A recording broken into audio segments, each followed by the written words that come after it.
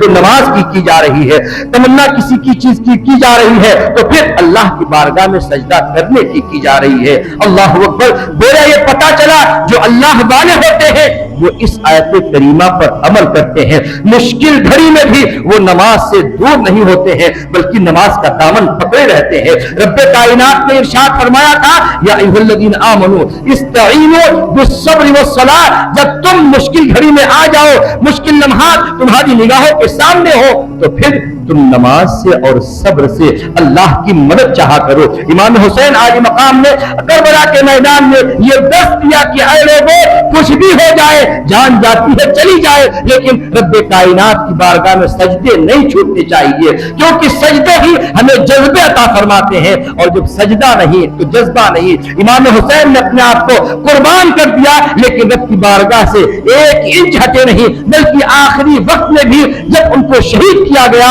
تو وہ سجدے کی عالم میں ہے، رب کائنات کی بارگاہ میں آخری سجدہ کر رہے ہیں۔ فرمایا گیا جو جس حالت میں انتقال کرتا ہے اسی حالت میں اس کا حشر ہوگا۔ ہم یہ کہنے میں حق بجانب ہے، اگر رب کائنات کے محبوب کے شہزادے سیدنا امام حسین سجدے کی حالت میں شہید کیے گئے ہیں تو کل قیامت میں جب ان کو اٹھایا جائے گا تو وہ کربلا کے میدان سے حشر کے میدان میں سجدے کی حالت میں آئیں گے، اور جو سجدے کی حالت میں آئے گا یقینی بات ہے رب اس سے راضی ہوگا، وہ رب سے راضی ہوگے، محبوب کائنات کی رحمتیں برکتیں ان کو آواز دے رہی ہوگی۔ اسی وجہ سے تو میرے آقا نے ارشاد فرمایا تھا میرا یہ حسن اور میرے یہ حسین جنت کی تمام نوجوانوں کے سردار ہیں۔ اگر آپ بھی اور ہم بھی امام حسن امام حسین سے محبت کر رہے ہیں تو محبت کا مقصد یہ ہے کہ وہ جو جنت کے سردار ہیں جب ان کے سامنے ہم آئیں گے تو الحمدللہ ہم بھی اپنے ہاتھوں کو گاڑ کر یہ کہیں گے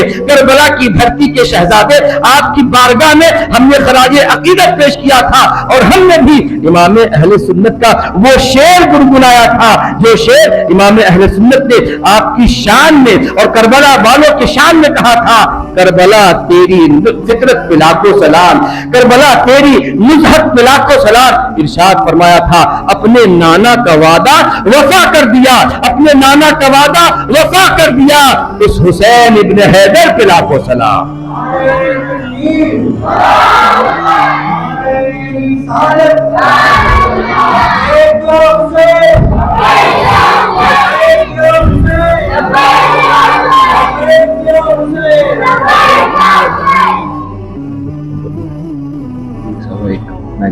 ابھی 12 بج رہے ہیں تو ابھی ختم کرنا۔ اچھا ایک مرتبہ اور درود پاک پڑھیں. اللہم صلی علی سیدنا و شفیعنا و حبیبنا و بارک وسلم. صلاۃ و سلام علیک یا رسول اللہ یا حبیب اللہ یا نبی اللہ صلی اللہ تعالی علیہ وسلم. امام حسین علی مقام کی وہ عظیم ذات ہے کہ اگر آخری وقت میں بھی یزیدیوں نے آپ کی ذات کو کما حقہ سمجھ لیا ہوتا جس طرح سے حر نے سمجھا تو اللہ کی قسم وہ بھی جہنم میں جاتے جاتے جنت کے مہمان ہو جاتے. جہنم کی طرف جاتے جاتے بھی جنت کے مہمان ہو جاتے. لیکن جس نے سمجھا وہ کوئی اور نہیں تھا، وہ حضرت حر تھے. وہ حضرت حر ہیں جو خود کہتے ہیں میں نے ان کو گرفتار کرنے کی تمام تدبیریں کی اور ان کو کربلا کے میدان میں میں نے اتارا، اور آج جب میں نے حالات کو سمجھ لیا تو پھر ہم یزیدی خیمے کی طرف سے لڑنے والے نہیں ہیں بلکہ ہم امام حسین کے غلام بن کر لڑنے کے لیے تیار ہیں. اور امام حسین کے غلام بن کر لڑے بھی، کئیوں کو مارا.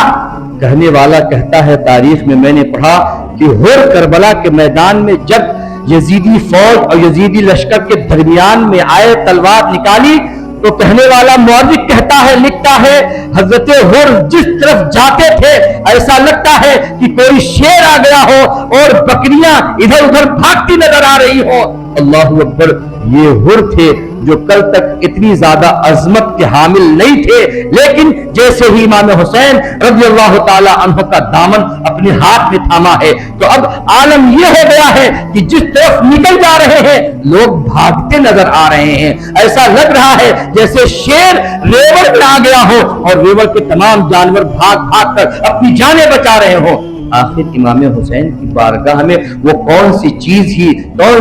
تھی جو پسند آ گئی تھی حر کو، اور وہ امام حسین کی بارگاہ میں آ گئے تھے. امام حسین کے جلال کو بھی دیکھا تھا، امام حسین کے جمال کو بھی دیکھا تھا، اور کربلا کے میدان میں ان کی صلح والی شرطوں کو بھی دیکھا تھا. جب یہ ساری شرطیں دیکھ لی تب امام حسین کی بارگاہ میں آ کر عرض کرتے ہیں آپ تو سید کائنات کے شہزادے ہیں، میں نے بڑی بھول کی، مجھ سے غلطی ہوئی، مجھے معاف کر دیں. اور امام حسین کریم ابن کریم ہے، سخی ابن سخی ہے. امام حسین نے تو حضرت حر کو معاف کر دیا، اور یہی نہیں بلکہ اعلان فرمایا اے لوگوں اگر تم میرے شہزادوں کو قتل کرنے کے بعد بھی تمہیں یہ احساس ہو جائے کہ تم نے غلط کیا ہے تو میں پھر بھی تمہارے لیے نانا جان سے بخشش کی دعا کرانے کے لیے تیار ہوں. لیکن یہ جس کے نصیب میں لکھا تھا اس نے ہی یہ پایا. کربل کے میدان میں بہت ساری ایسے کرامتیں ہوئی رسول پاک صلی اللہ علیہ وسلم کے شہزادے کی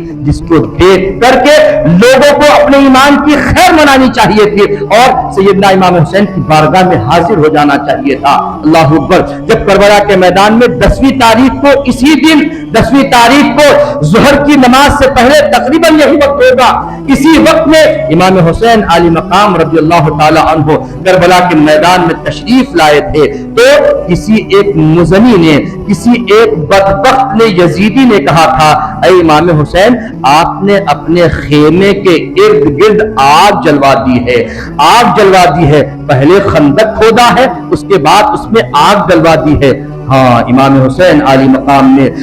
جنگ کے ماحول کو مد نظر رکھتے ہوئے اپنے خیمے کے ارد گرد خندق کھدوائی تھی، اس میں آگ جلوا دیا تھا تاکہ کوئی بدبخت یہ خندق پار کر کے ہماری خواتین کے ساتھ کوئی بے عزتی اور بے حرمتی کا معاملہ نہ کرنے پائے. امام حسین علی مقام نے کہا ہاں یہ جنگ کی تدبیر ہے تاکہ اپنے لوگوں کو محفوظ کیا جائے. اس بدبخت نے بد زبانی بد کلامی کرتے ہوئے کہا تھا اے امام حسین تم وہاں کی آگ سے پہلے ہی یہاں کی آگ میں جلنے کے لیے تیار ہو گئے ہو. وہاں کی آگ سے جلنے سے پہلے یہاں کی آگ میں جلنے کے لیے تیار ہو گئے ہو. اللہ اکبر. امام حسین علی مقام رضی اللہ تعالی عنہ نے اپنے ہاتھوں کو اٹھایا، مولا میں نے صبر کیا ہے، مولا میں نے تجھ سے اس ماحول میں جو کچھ نہیں مانگا ہے، اے کریم رب یہ دیکھ تیرے نبی کے شہزادوں کو کس طرح سے تانا زنی کی جا رہی ہے، مولا تو جانتا ہے اس کے ساتھ کیا معاملہ کرنا ہے۔ تاریخ کے اوراق گردانی کرنے پر یہ پتہ چلتا ہے کہ وہ شخص